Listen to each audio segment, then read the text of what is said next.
आज आपण बघणार आहे चिकनचा रस्सा। त्यासाठी पाव किलो चिकन स्वच्छ धुवून हळद, लसूण, अद्रक पेस्ट आणि मीठ लावून अर्धा तास ठेवलेले आहे।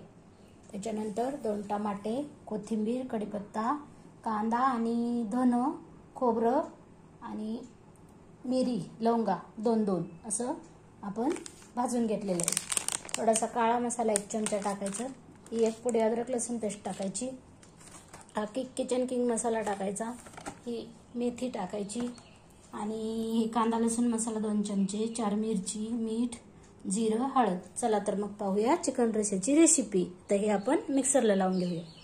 तर मग पाहूया रेसिपी। कढई ठेवली, गॅस चालू केलाय। आपलं तेल राहिलं सांगायचं, कारण तेल लागतं ना चिकनला, तर थोडं जास्त तेल टाकायचं। जवळजवळ 4 माप तेल लागेल अंदाजे। थोडंसं गरम होऊ देऊया।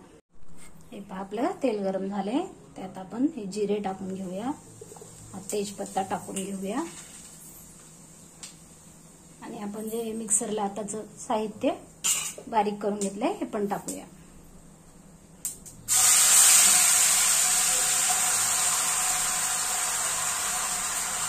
चला तर मग आता याला 5 मिनिटं लागेल फ्राय व्हायला। हे पहा आता आपली फोडणी तयार होतच आलेली आहे। याच्यामध्ये ही मसाले टाकून घेऊया आणि 2 मिनिटं छान फ्राय होऊ देऊया। हे पहा आता छान फ्राय झालेत मसाले। आता यात आपण हे चिकन टाकून घेऊया। छान मुरलेलं आहे। अर्धा तासापूर्वी ठेवलं होतं मी दही, हळद, मीठ, अद्रक लसूण पेस्ट। आता आपण याला मिक्स करून घेऊया छान आणि 5 मिनिटं झाकून ठेवूया स्लो गॅसवर। हे पहा आता 5 मिनिटं झालेले आहे। छान चिकननी तेल सोडले। याच्यात आपण हे किचन किंग मसाला, काळा मसाला आणि कस्तुरी मेथी टाकून घेऊया आणि याला एक मिक्स करून घेऊया।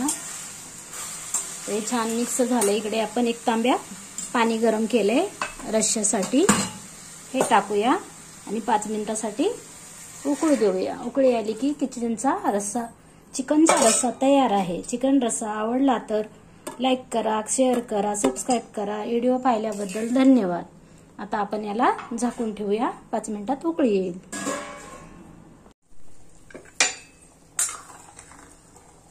हे पहा 5 मिनिटं झालेले आहे। चिकन रस्सा तयार आहे।